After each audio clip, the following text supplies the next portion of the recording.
মা কখন অচৈতন্য হয়ে পড়ে। এদিকে বৃন্দাবনের গাভীগণ তারা তৃণ সেবা করতে যায় না, সখাগণ তারা আর মাঠে যায় না।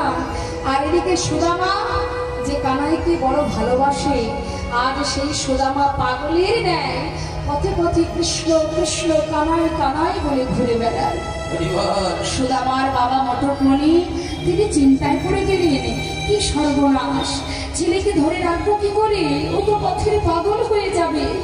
কিন্তু কানাইকে যদি জানতে পারতাম কোথায় আছে, সেখানে আমার সুদামাকে আমি রেখে আসতাম। সে কোথায় আছে? মটকমণি বিলম্ব না করে